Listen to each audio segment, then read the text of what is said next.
आशक इजोत में अहाँ के स्वागत अछि। यह कार्यक्रम हमरा के एकटा अवसर प्रदान करै छै कि हम बाइबल सँ जुड़ल चीज के अध्ययन क सकी आ यह जानू कि हमरा जीवन के लेल परमेश्वर के इच्छा की अछि। ई उद्देश्य के संग हम यह कार्यक्रम अहाँ के लेल प्रस्तुत क रहल छी। कृपया क देखू आ सुनू ताकि परमेश्वर अहाँ के जीवन के मार्गदर्शक ठहरे।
आशा के इजोत मैथिली कार्यक्रम में हम एक बेर और अहाँक अभिनंदन प्रभु यीशु मसीह के मीठ आ पवित्र नाम से कह रहल छी।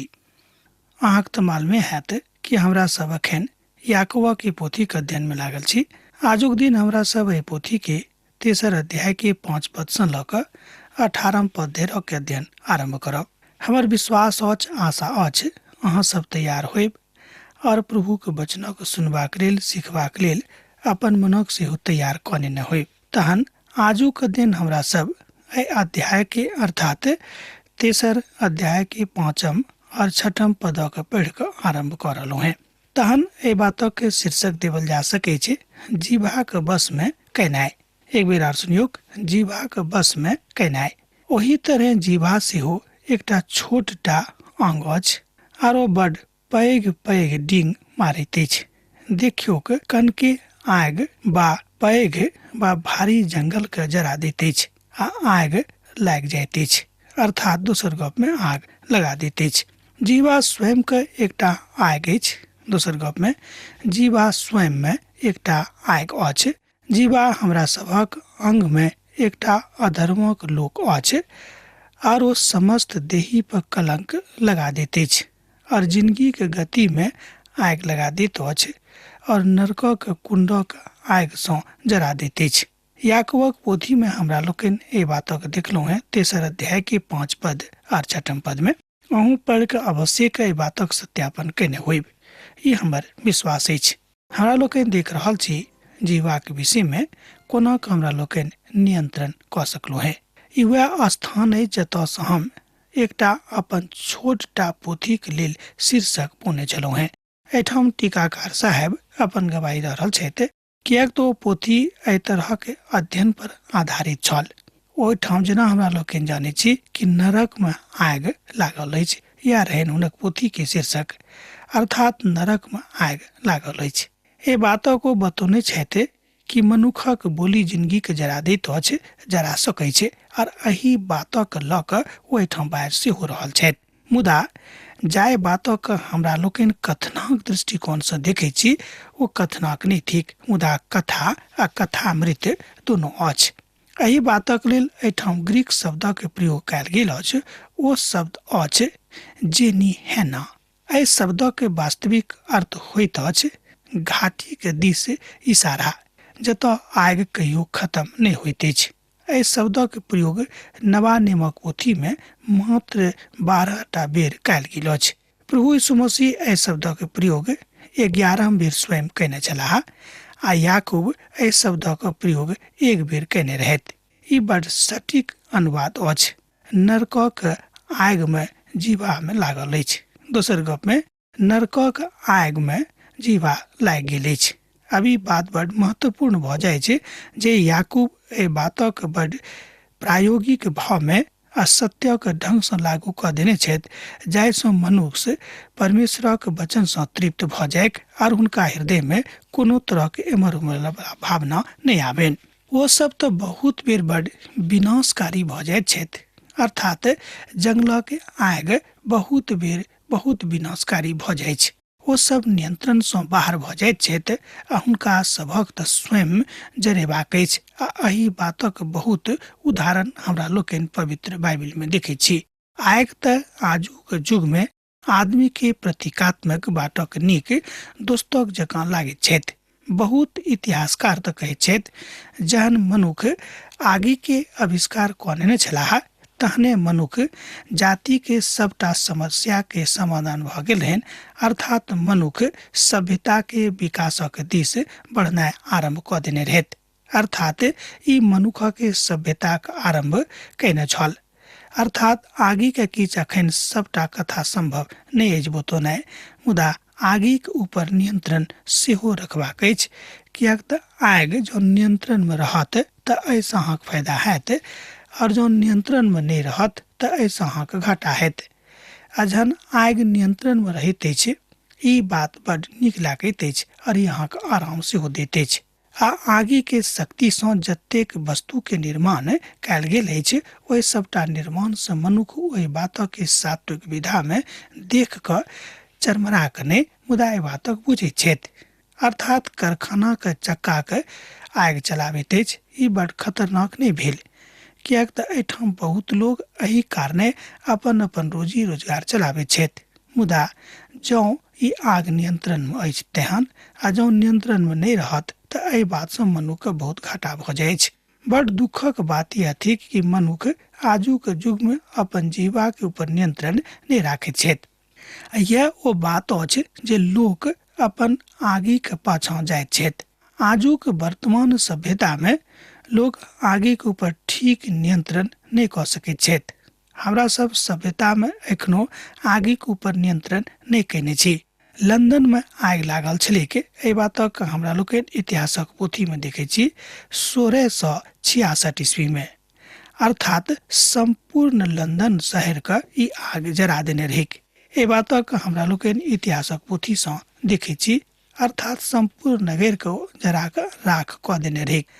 1871 ईस्वी में सेहो महान आ खतरनाक आग लागल छलै। एखनो ओहि आगि के किछ भग्नावशेष अछि। आजुक युग में एखनो ओहि महाकलेशक देखल जा सकै छै, तकर दर्शन कयल जा सकै छै।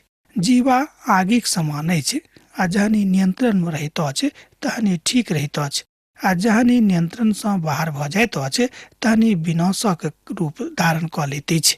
ई ठीक करऽ वाला भ सकै छै, ओ एकटा विशेष सूची भ सकै छै। नीति वचनक पोथी तकर 12 अध्याय तकर 28 पद में हमरा सब एही बातक देखै छी। एहिठाम एहि तरह बताओल गेल अछि, धर्मक बाट में जिंदगी मिलैत अछि आर तकर बाट में मृत्यु के पतो नहीं रहैत अछि। कियाक त जीवा मनुखक बड़ महत्वपूर्ण कथा अछि और एही बातक जीवा बताबैत अछि। नीति वचनक पोथी तकर 15 अध्याय आ तकर 14 पद में सेहो हमरा लोकनि एही बातक देखै छी। सब भावक बलाक मोन ज्ञान खोज में रहैत अछि, मुदा मूर्ख लोकक मूर्खता सँ पेट भरै छनि। एहि बातक हमरा लोग के नीति वचनक पोथी 15 अध्याय के 14 पद में देखलहुँ हैं। एहिठाम एहि तरह बतावल गेल अछि कि जे समझै वाला के अर्थात जे केओ समझ बूझ राखैत छथि हुनक मन ज्ञानक खोज में रहैत छनि, मुदा जे मूर्ख लोक छथि हुनक मन मूर्खता सँ पेट भरैत अछि। आब ओहि नीति वचनक अहाँ पुनः देख सकैत छी।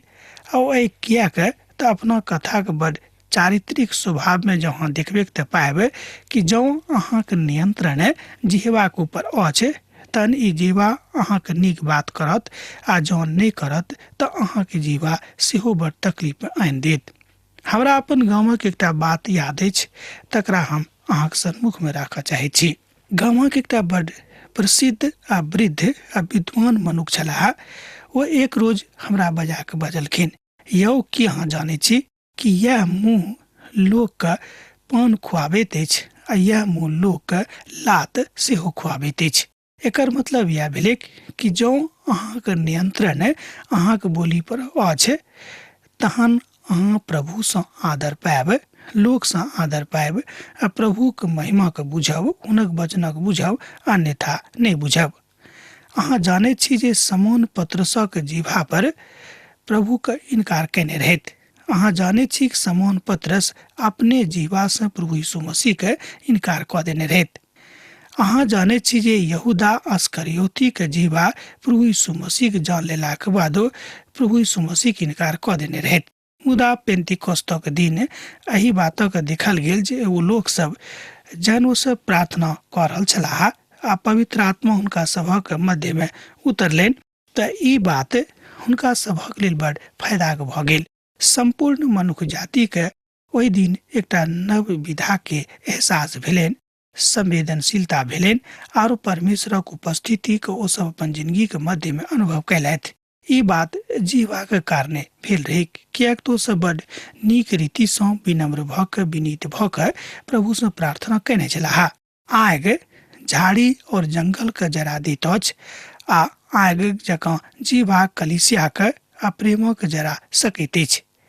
एहि संपूर्ण समाज में अहाँक अवस्था के जरा दैत अछि, एहि राष्ट्र के सेहो जरा दैत अछि। बड़ गंभीर शिक्षा अछि पवित्र पोथी बाइबिल में। एहि बातक हमरा लोकनि जँ अपन अपन जिंदगी में लागू करब तऽ निश्चित रूपेण हमरा सभक राष्ट्र मजबूत भऽ जायत। हर तरफ वन पशु पक्षी आर जंतु आ जलचर तऽ मनुष्य जाति के बस में भऽ सकैत अछि आर ओ भऽ गेल अछि, मुदा जीवा कोनो मनुखक बस में नहि कऽ सकैत छथि। ओ एकटा एहन बदलाव वाला अछि जे कहियो रुकते नहि अछि। ओ प्राण नाशक विष सँ भरल अछि।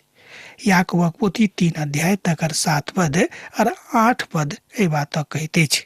हमरा संगे अहाँ देखियौ पद 8 के, मुदा जीवा कोनो मनुख के बस में नहि कऽ सकैत अछि। ओ एकटा एहन बला अछि जे कहियो रुकते नहि अछि। ओ प्राणक नाशक विषय में भरि दैत अछि, अर्थात ओ प्राण नाशक विष सँ भरल अछि। एहिठाम जीवाक विषय में बतावल गेल अछि। टीकाकार साहब आगाँ कहैत छथि कि जहन हम युवा छलहुँ हैं आ नगर में सर्कस आवल रहिक, तहन हमरा सभक एकटा युवा दल रहित जे आपस में टाका जोड़ कऽ कऽ सर्कस देखबाक योजना बनौलथि। अर्थात तकरा बाद हमरा लोकनि भोजन करबाक लेल एक साँझ के ओतऽ जोड़ भेलहुँ हैं, जतऽ सँ हमरा सब गोटे के सर्कस देखबाक लेल जेबाक छल। जहन हमरा सब ओतऽ गेलहुँ हैं तऽ जतऽ हमरा लोकनि भोजनक इंतजाम कयने छलहुँ हैं, हमरा लोकक बीच में एकटा एहन युवा छलाह जिनक बोली पर बिल्कुल नियंत्रण नहि रहनि। ओ ततेक उत्साहित भऽ गेलाह कि अनेरे के किछ किछ बात करनाइ आरंभ कऽ देलनि। ओहिठाम बैसल किछु लोग छलाह जिनका ई बात नीक नहि लागलनि आ हुनका सँ हिनका किछ एहन बात भऽ गेलनि जाहि सँ थपड़ा थपड़ी सेहो आरंभ भऽ गेलिक। कालांतर में ओतऽ पुलिस आबि गेलिक आर हमरा सब गोटे सँ पूछताछ आरंभ भऽ गेल। पता लागल जे बात तऽ किछो नहि छल, मुदा ओहि दिनक जतेक नीक योजना हमरा लोकनि बनौने छलहुँ हैं ओ सबटा भ्रष्ट भऽ गेल, नष्ट भऽ गेल। एहि तरह हमरा लोकनि देखैत छी कि हमरा सभक जीवा बहुत बेर हमरा सभक कष्ट में आनि दैत अछि जँ ओ नियंत्रण में नहि रहत। आ एही बातक एठाम बतेबाक विषय में गप कऽ रहल छथि। बोली मनुखक बड्ड सशंकित कऽ सेहो दैत अछि, खतरनाक सेहो कऽ दैत अछि, जंगली पशुक कर्तव्य सेहो करनाइ आरंभ कऽ दैत अछि। अर्थात जँ अहाँक जीवा पर नियंत्रण नहि रहत तहन मनुख एकटा खतरनाक पशुक जकाँ व्यवहार करनाइ आरंभ कऽ दैत अछि। आब ई बात बड्ड रुचिकर तऽ नहि लागल हैत, मुदा एहि बातक संत पौलुस अनुमोदन करैत छथि। देखियौ रोमियो पोथी 10 अध्याय तकर 9 पद के एठाम एहि बातक बतावल गेल अछि। आ जँ अहाँ अपना मुख सँ यीशु के प्रभु मान कऽ स्वीकार करी और अपन मन सँ विश्वास करी जे परमेश्वर हुनक मूलामे सँ जियौने छथि तहन निश्चय उद्धार पायब। एहिठाम हमरा लोकनि देखै छी कि बोली आ भाषा आ व्यवहार, विशेष कऽ कऽ बोली हमरा सभक उद्धारोक लेल कतेक जरूरी अछि। रोमियो पोथी 10 अध्याय तकर 9 पद एहि बातक कहैत अछि। आ जँ अहाँ अपन मुख सँ यीशु के प्रभु मान कऽ स्वीकार करी और अपन मन सँ विश्वास करी जे परमेश्वर हुनक मूलामे सँ जियौने छथि तहन निश्चय अहाँ उद्धार पायब। हमरा सभक जीवा पर अर्थात जीवा सँ बाजि कऽ स्वीकार करबाक अछि। दोसर गप में हमरा सब गोटे के अपन जीवा सँ बाजि कऽ स्वीकार करबाक अछि कि ओ हमर उद्धार करता थिकाहा। दोसर प्रक्रिया अहाँ देख सकै छी, जहाँ लोग कचहरी में जाइत छथि तहन हुनका क्रिया खुआबल जाइत छनि कि हम जे किछु बाजऽ जा रहल छी ओ सत्य अछि आ ओहिमे एको रत्ती झूठ नहीं अछि। अहू बातक हमरा लोकनि अपन जिह्वा सँ अपन बोली सँ करै छी। प्रभु यीशु मसीह कहै छथि मत्ती रचित सुसमाचार 12 अध्याय के 34 पद में, जँ अहाँ पढ़बै तऽ पायब कि प्रभु यीशु मसीह की बाजि रहल छथि। एहिठाम ओ बाजने छथि कि हे साँपक नेन्हा सब, अहाँ खराब केहन नीक कथा कऽ सकैत छी, किएक तऽ जे मोन में भरल अछि वह मुख सँ पार भऽ कऽ आबैत अछि। एहि बातक अहाँ देख सकलहुँ हैं मत्ती रचित सुसमाचार 12 अध्याय के 34 पद में। आब जे हृदय में रहत वह तऽ बाहर आयत। केओ बाजने छथि कि जे अहाँ के हृदय रूपी कुंजी में रहत अर्थात खजाना में रहत वह बात अहाँ के मुख रूपी केबाड़ सँ बाहर आबत। कुइया में जेहन पानि रहते के तहने पानि कुइया अहाँ के देत, कोनो नीक पानि उ नहीं देत। जँ नीक पानि हुनका लग छनि तो नीक पानि देत अन्यथा नहीं देत। मुख रूपी बाल्टी सँ जे किछु निकलत अहाँ के हृदय में जे किछु अछि अर्थात हृदय रूपी कुइया में जे अछि सएह निकसत अर्थात सएह बहराइत। अहाँ पुनः बड्ड खराब दुनिया में चलि जायब। अब ई बात बड्ड रुचिकर नहीं हैत सुनऽ में, मुदा ई सत्य अछि कि हमरा सब बहुत बेर अपन बोलिए के कारणे अनेरे समस्या में पड़ि जाइत छी। यीशु मसीह ओहि गूंगा मनुख के लग में गेल छलाह तहन सुसमाचारक लेखक बाजने छथि कि बड्ड सावधानी बरति रहल छथि जे हुनक मनुखक स्पर्शक बजलाहा। हमर मित्र, हम अहाँके बता रहल छी कि अहाँके अपन मुखक ऊपर बड्ड स्पष्टता में नियंत्रण रखबाक अछि। अहाँके बोलीके ऊपर बड्ड स्पष्टता में नियंत्रण रखबाक जरूरत अछि। आइसँ हम प्रभु और पिताके स्तुति करैत छी। ध्यान दियौक, आइसँ हम प्रभु और पिताके स्तुति करैत छी और एही बात सँ हम मनुखक जे परमेश्वरक स्वरूप में उत्पन्न भेल छथि साप दैत छी। एके मुख सँ धन्यवाद आ शराप दुनू निकसैत अछि। हे हमर भाई सब, एहन नहीं होइक बा एहन नहीं होयबाक चाही। याकूबक पोथी तकर 3 अध्याय 9 पद और 10 पद ए बातक कहैत अछि। जँ अहाँके लग पवित्र बाइबिल अछि तऽ हमरा संगे देखियौ पद 10 के एक बेर आर। एके मुख सँ धन्यवाद आ शराप दुनू निकसैत अछि। हे हमर भाई सब, एहन नहीं होयबाक चाही। अहाँके हमरा लग में जे जीवा अछि, दोसर गप में अहाँके लग में बा हमरा लग में जे जीवा अछि, ऐसो हमरा सब प्रभु के बड़ाई और प्रभु के शराप दुनू दऽ सकै छी। अर्थात प्रभु बड़ाई कऽ सकलहुँ हैं आ हुनक कु बड़ाई सेहो कऽ सकलहुँ हैं। लोकक नीक बात सिखा सकलहुँ हैं आ खराब बात सेहो कह सकलहुँ हैं, बाजि सकलहुँ हैं। जेना कि हम पूर्व में एहि बातक बाजने छलहुँ हैं। मनुख बड्ड शाब्दिक वाचा के अनुभंजना में गप करैत छथि। तात्विक विधा में आ सात्विक विधा में दुनू बात में मनुखक बोली बड्ड स्पष्टता में काज करैत अछि। जे मनुख आगाँ जाके और परमेश्वर के चिन्हे के आ बुझे के। कियाक त मनुख स्वर्गदूतक जकाँ एतमारक भजन गाबि रहैत अछि, अर्थात मनुख स्वर्गदूतक जकाँ रवि दिन के भजन गाबि सकैत छथि आ सोम दिन के गारि पढ़ि सकैत छथि जेना शैतान पढ़ैत अछि। अर्थात अहाँके व्यवहार तकर विशेषता के कुशलता अर्थात अहाँके व्यवहारिक जिंदगी के बात अहाँके मुख से निकसत, ऐसा पता लागत कि अहाँ केहन मनुख छी। एके सप्ताह के अंदर में ई बात अहाँ कह सकलू हैं और ए बातक परमेश्वर अपन पोथी में सेहो कहैत छथि। आ जहन हम बैंक में एक रोज कार्य करबाक लेल गेल छलहुँ हैं तऽ एहि बातक घोषणा कयलहुँ जे हम सेवाक हेतु पढ़बाक लेल जा रहल छी। बैंकक जे उपसभापति छलाह ओ हमरा कार्यालय में बजौलथि आरो हमरा बजलाह कि यौ अहाँ तऽ बड नीक निर्णय लेलहुँ हैं कि अहाँ प्रभु के सेवाक लेल जा रहलहुँ हैं।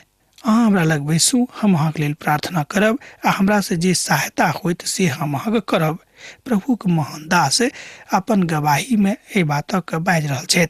हुनक मुखक बोली ततेक विनम्र रहनि कि हमरा ई बात आगाँ जाके बाजऽ पड़ल कि देखियो अतेक पैघ अधिकारी भेलाक बादो हुनक स्वभाव कतेक विनम्र छनि। अहाँक स्वभाव विनम्र अछि तकर गवाही अहाँक बोली देत।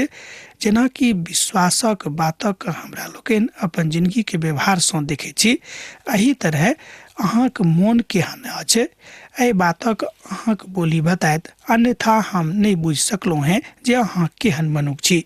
एहि तद अहाँ बुझ सकलहुँ हैं कि मनुखक बोली हुनक स्वभावक अभिव्यक्त करैत अछि। एतद मनुख के बजे में बहुत बहुत बेसी सावधानी के आवश्यकता अछि। हमरा लोकनि गाम समाज में सेहो एहि बातक सीखने छलहुँ हैं वा अहूँ जानैत होइब। जतेक लोग वृद्ध छथि अपन अनुभव में एहि बातक बाजैत छथि कि जहन अहाँ केकरो सँ गप करबाक लेल जा रहलहुँ हैं तऽ बड विनम्र भाषा में हुनका सँ गप करब। अहाँक बोली तिक्खा नहीं रहैक। जँ अहाँक बोली तिक्खा निकसत तहन केओ अहाँक आदर नहीं करताह और अहाँक काज केओ नहीं करत। एतद अहाँक एहि बातक लेल सावधान रहबाक जरूरत अछि।